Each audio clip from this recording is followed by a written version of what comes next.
Hello and welcome back to my channel. I'm Helen and you're watching What Helen Reads, and today I've got a dark romance recommendation video for you.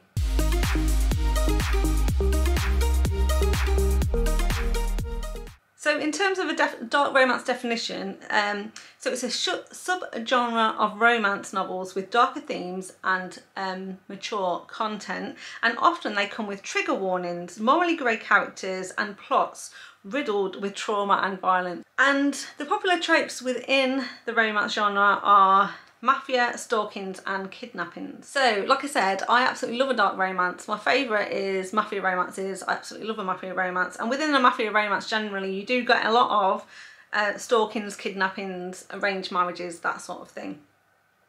But today I thought I'd talk about some of the darker romance novels that I've read. So what I've got for you today is a collection of books I've read over the last couple of years that are definitely dark. They've definitely got morally grey characters. Some of them are mafia, some of them are stalking, some of them are definitely kidnappings or captive romances. And these are very much anti-heroes, but there's something about them that you still want to like, and you completely understand why the heroine falls in love with these men. Some of these push the boundaries of what I'm personally comfortable with, and so while I do recommend these books for you to read, some of them are definitely caveated with make sure it's the sort of book that you want to read before you go in. If it sounds like something you'd be interested in, absolutely go ahead and read it, but please check all the trigger warnings. I'm not going to go through all the trigger warnings for all of these books. I think they speak for themselves when I give you a bit of a backstory in terms of what they're about, but some of them are darker than others, and some of them will maybe push you further personally than you're prepared to go. But hopefully if you like dark romances like I like dark romances, then you'll like some of these recommendations. So the first book that I'm going to talk about today is The Hitman by C. Hallman and Isabella Stirling. Now this is book 3 in the Heaven and Hell series, and this is a series that's made up of sort of dark romances by a variety of authors, one of which is Descent by Sam Mariano. So a lot of people love Sam Mariano. She definitely does a lot of dark romances, and I've got one of her books that I'm recommending in this video. And Descent is one of those, so some people may have read that one and it's part of that same series. But the series itself, Heaven and Hell, is kind of very loosely set around a sex club where there is both heaven levels and hell levels. So the hero in this one is Alaric, and he is our hitman, and he happens to be in the club. I can't 100% remember why he's there, partly pleasure but also business, because I think that's where he gets some of his jobs as well. And Monroe is our heroine, and she is actually a server at this sex club.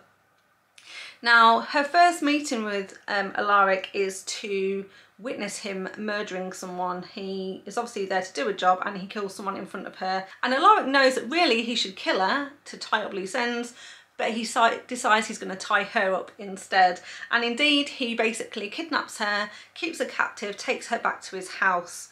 So this is a you know, for all intents and purposes it's a pretty standard captive arrangement.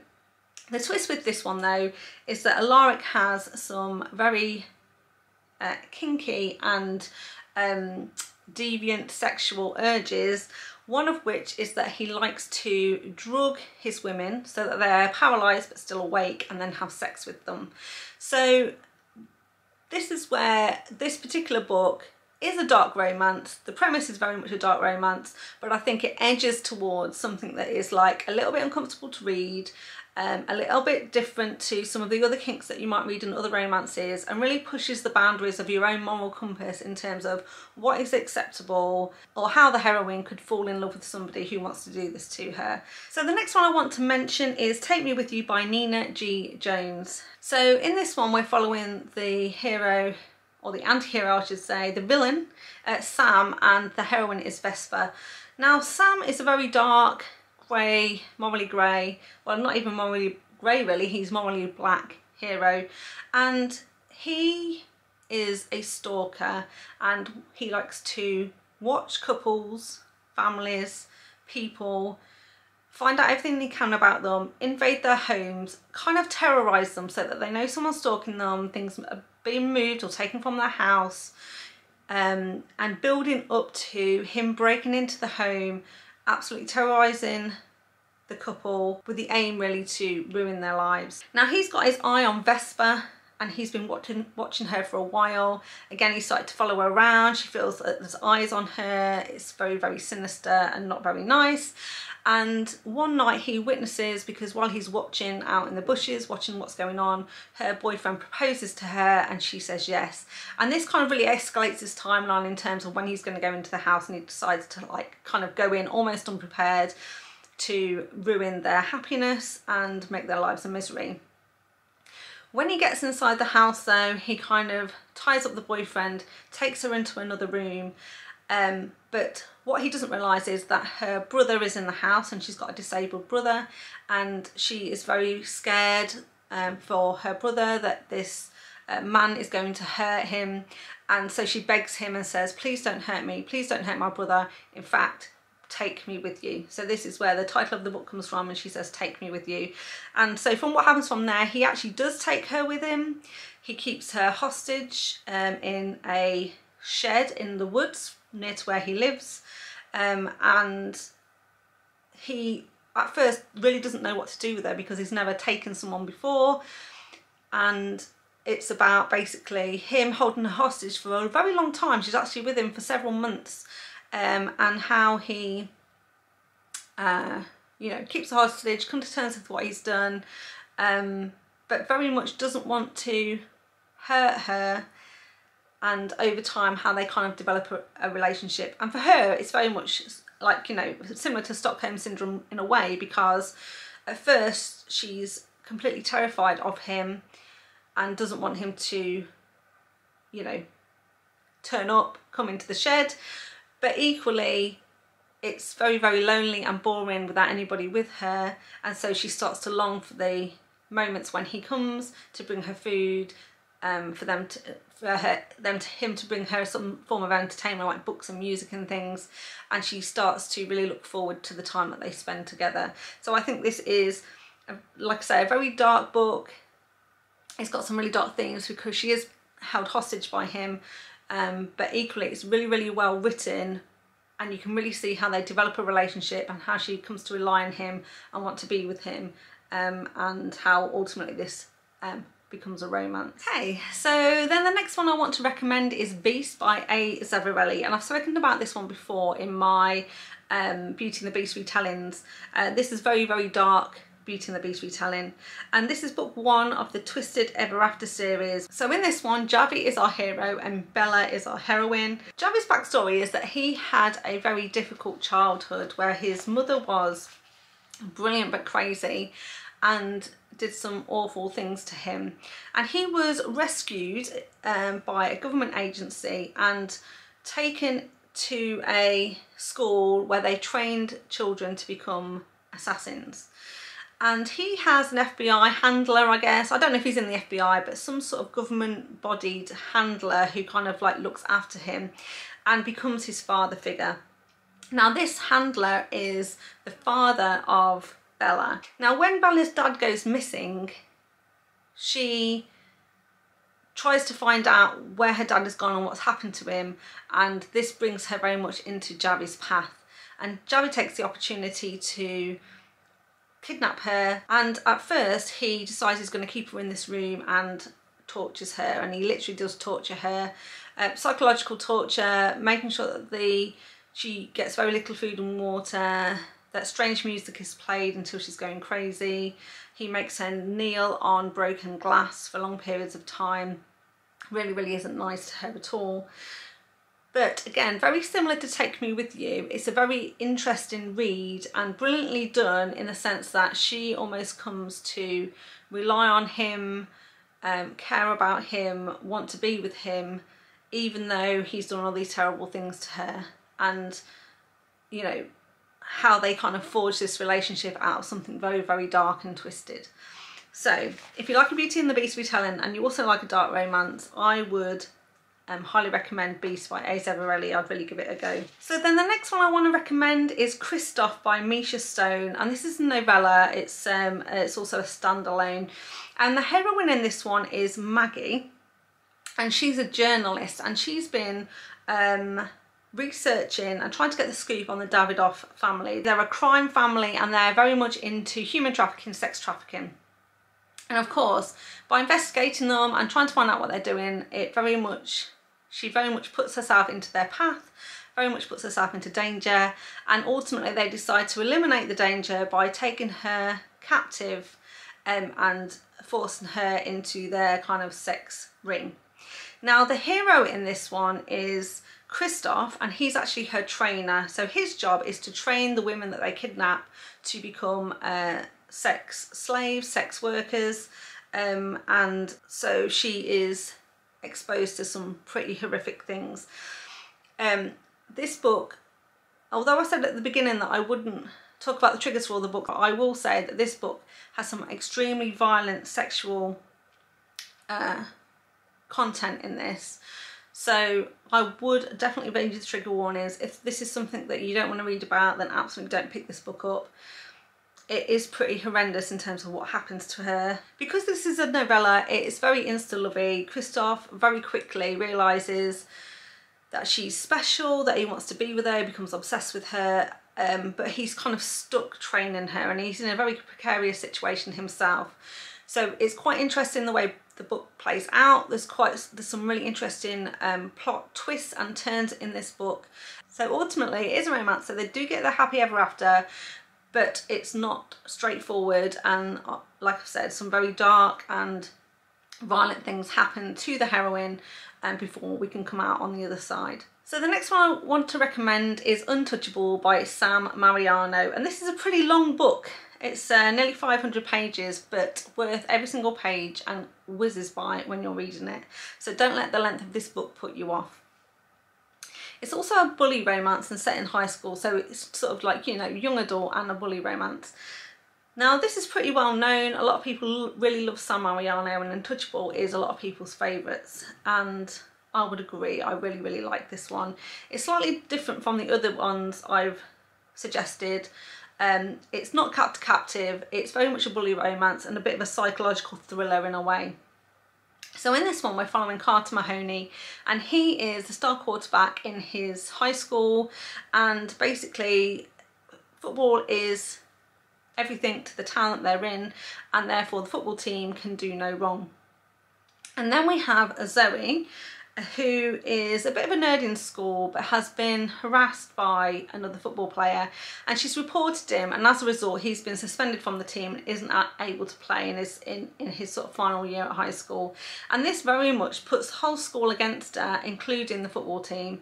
At the very start of this book we see Carter Mahoney putting Zoe in a compromising position and sexually assaults her in a classroom. What I like about the description of this book is that it says, beneath his carefully constructed facade lurks a monster.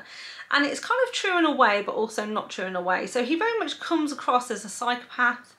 We never get his point of view in the book, which I found fascinating, because in a lot of books you get the male point of view as well, and sometimes if they are a psychopath or they're doing bad things, if you see inside their head as a reader, then you kind of then don't have any fear for the heroine, because you ultimately know that they've got a soft spot for her, that they're not really going to hurt her, and so that can make you relax. With this one, I was on the edge of my seat for about 60% of the book, and I just was thinking, why is it making me feel so nervous? Like, I never knew what Carter Mahoney was going to do, and I didn't know how far he was going to push it. And then I realised it's because we never got his point of view, and therefore we were as in the dark as Zoe was about his motivations and what was going on and how far he would actually take it.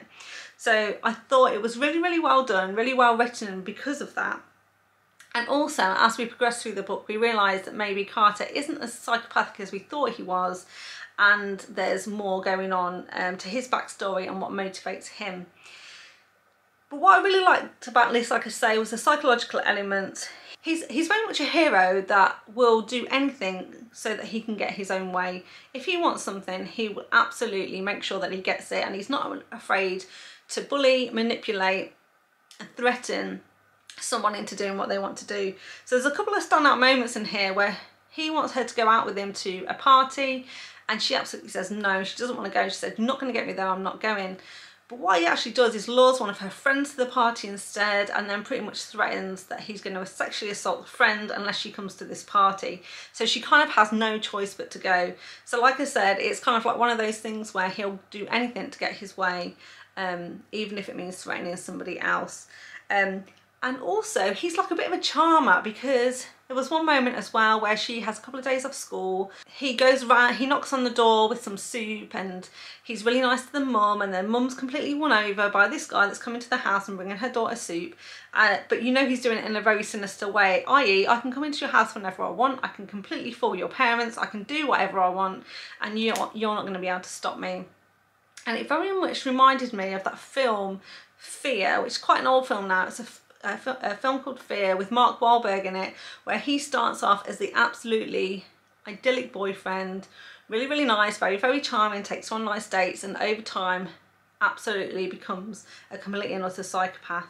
And in some ways, this part of the book reminded me very much of that, because Carter can charm anyone, charm everyone else around him, but Zoe kind of knows the truth that a monster lurks within. Then we've got God of Malice by Rina Kent, and some people have compared this to Untouchable. I guess it has some similarities, although I think it is quite a different book. But God of Malice by Rina Kent is also young adult. It's set in a college, and is book 1 in the Legacy of God series. And in this one, we're following Killian and Glyndon.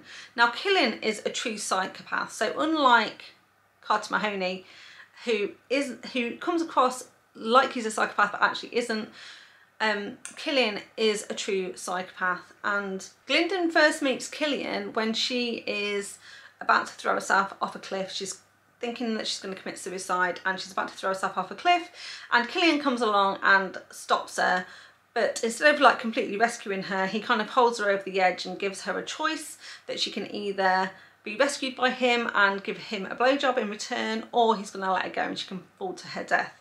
So I think this is also where the similarity with Untouchable is, because there's a sexual assault that happens right at the start of this book. After that, Killian becomes completely obsessed with Glyndon, wants to find out what makes her tick, wants to kind of like pick her apart and peer inside basically to see what's going on inside this girl, and becomes absolutely obsessed with her. He also is a bit like Carter in the sense that he kind of injects himself into her life, where she tries to get away from him, but he's absolutely not taking no for an answer, and just turns up unexpectedly in her life.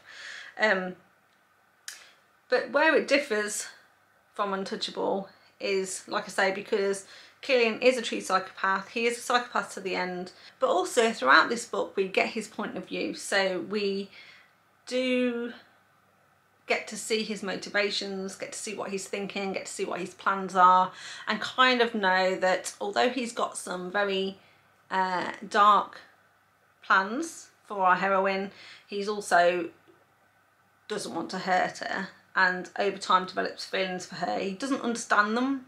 It takes him a long time to realise what they are, but ultimately they do develop feelings for each other. I think what makes this book dark is just the fact that he is a true psychopath, so he's prepared to pretty much do anything to get what he wants, and he has some very dark and deviant desires as well. So then the next one I want to talk about is Hitched by Lauren Biel, and this one is a hitchhiker captive romance. So Lexington, or Lex as he's known in the book, is an escaped convict. He has been imprisoned for murder and other very serious crimes, and he has recently escaped, and he is trying to get to the Mexican border. And one night, it's a very dark and stormy night, he's walking down the road and this car pulls up alongside him, and in the car is Selena, who he comes to nickname Bunny, and he basically asks her for a lift to the next junction, and she's quite reluctant at first because he is a very dark and scary looking man, but he convinces her to take him to the next junction. But of course, once he's in the car, he's not going to be dropped off. He is going to force her to drive him all the way down to the border. Now, when he first gets in, again, he is a very, very dark, morally grey, morally black. hero. He has every intention of using, abusing and then killing her when he gets to the Mexican border, because he wants to tie up all his loose ends, and he just has no qualms at all about misusing her on the way down and also killing her at the end. However, as their journey progresses and he finds out a little bit more about her, he realises that she's married to a very abusive husband, and halfway to the border he instructs her to turn around and go back because he's going to seek revenge on the husband and going to kill the husband. Now, I absolutely love this book up to this point. I've spoken about it before because it is a dark romance, and now we're confronted morally with our own personal values and morals about who is the biggest villain here. Is it Lex, who's a murderer and escaped from prison, captured a woman, taken her hostage, or is it the husband who lives his upstanding member of the community, for all intents and purposes is a great husband, but behind closed doors he's beating the shit out of his wife? So basically, who is the biggest villain here? And you are absolutely rooting for Lex to go back and kill this husband, and in a horrible, painful way as well. So I absolutely love this element of the book. Thought it was fantastic, but this only covers about 60%, and after that I personally felt it took a bit of a turn, didn't really end up where I wanted to, and although they get their happy ever after at the end, I was left very much feeling like they weren't really going to get their happy ever after. This was more of a happy for now, and so that was the only caveat I'd have on this book. So if you like a dark romance, it is extremely dark. The hero is completely morally black. He's not at all, it's not even morally grey, but it's a very compelling story. So the next one I want to talk about is Sick Heart by J.A. Huss, and this is an MMA fighter romance. This is the longest of all the books I'm going to recommend. It sits at about 540 pages. Again, a very long book, but also well worth the read. I mean, out of all the books I've talked about, I think this is the most grueling to read. I remember at the time absolutely fascinated by it. I couldn't put it down, but also it was quite harrowing in some places. Completely different from anything I'd read before. Very, very interesting. I think the blurb for this book absolutely speaks for itself, so I'm going to actually read it out. Kurt Van Breda has won 35 death matches as a fighter in an MMA circuit so deep underground there are no rules and only the winner gets out alive. They call him the Sick Heart. They say he's a shameless monster. They say he's a ruthless killer. They say he's as twisted as a man who owns him. They say a lot of things about Kurt Van Breda, but in our world, violence is money, and money is winning, and winning is life, and life is the only thing that matters, except he wasn't meant to win that last fight, and I wasn't meant to be his prize, but he did, and I am, and now his sick heart owns mine. I mean, as I read that out, I got goosebumps. I don't know about you, but this is the premise for the book. So essentially, it's a dark underground MMA fighter romance. These fighters fight to the death, but if they win 35 matches, stay alive for 35 matches, they can win their freedom. Now we find out that Kurt's actually been born and bred to be a fighter. It's the only thing he's ever known how to do, so he's extremely violent, brutal, and a complete killer because he needs to kill to stay alive. At the end of every fight though, basically he gets a prize. Often that is a woman, and basically he's allowed to have sex with this woman. And also what's going on, because it is an extremely dark romance, and at one point when I was first reading, I couldn't work out if it was actually happening in our timeline, on our planet. It felt like maybe it was like a dystopian world or something wasn't quite right about this because of how dark it was and how underground this underground is. The strange drugs that they give to people, very hallucinogenic drugs. There's all kinds of strange things that goes on. But essentially, one of the things they're doing is all the winning fighters, they kind of in a bit of a breeding program. So if they win a fight, they let them have access to women. They have sex with these women unprotected, and if the women get pregnant, they are then taken and held until their kids are born, and then their kids are brought up to be fighters. So what we kind of learn and come to learn is that court's probably got a lot of children out there who are being trained how to fight. So that's also really disturbing and quite difficult. Now, as it said in the blurb, he's not supposed to win the last fight because they don't want him to win his freedom. And the last fight is kind of rigged, but she helps him win the fight. And he takes her as his prize, and they kind of escape this place and they go back to the island where he actually trained. But the other interesting thing about both of these characters is that they're both mute. Neither of them speak. And when he gets her back to this island, she's quite kind of like scared and terrified. She doesn't know what he's going to do to her. Like I say, he's got this really bad reputation that he's very, very violent and brutal. He trains her to become a fighter. And it's so weird, but also amazingly compelling. So like I say, it's extremely grueling, extremely interesting. It's the only thing I've ever read by this author. I really want to read something else, but I think I'm going to have to pluck up my courage to do so. It's stuck with me so much that I almost like afraid to read anything else from this author. But if you've read anything else by her and you want to recommend anything to me, then I would absolutely love to hear from you.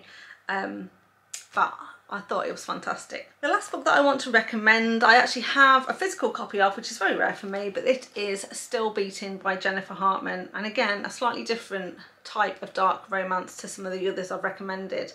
Whereas the other dark romances have very much focused on a morally grey, morally black hero, this one, the hero and heroine are regular normal people, but it's what happens to them that makes this a dark romance.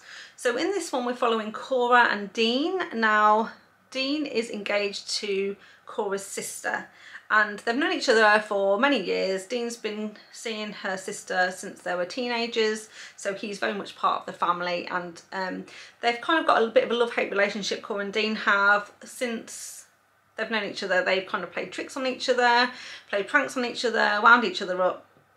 And they're not necessarily the best of friends, but very much part of the family.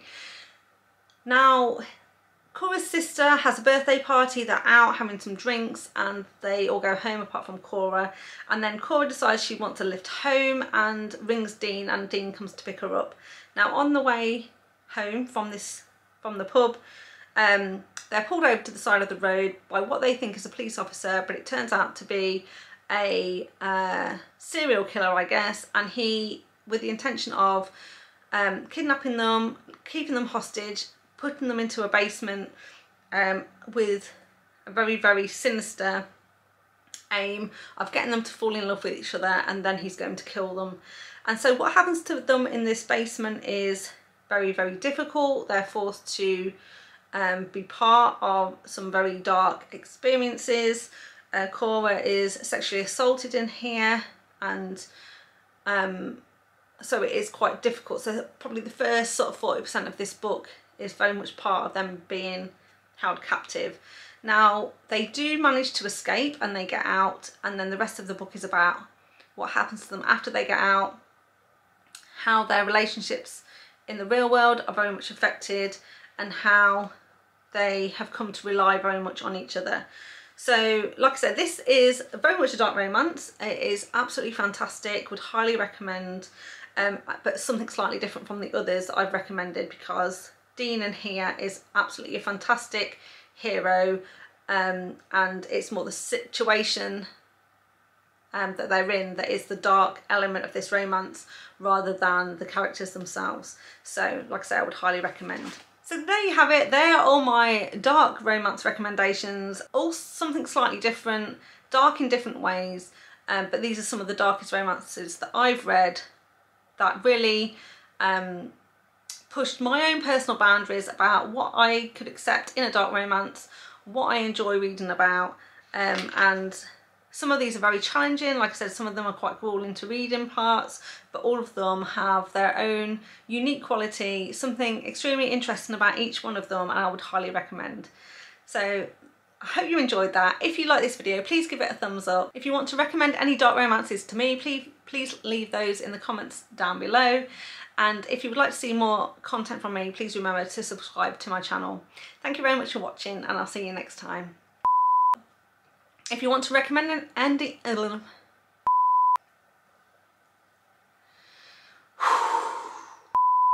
So there you have it. They're all my dark romances. But in our world, if you fancy the idea of a hitchhiker romance, a dark romance, a hitchhiker, captive romance,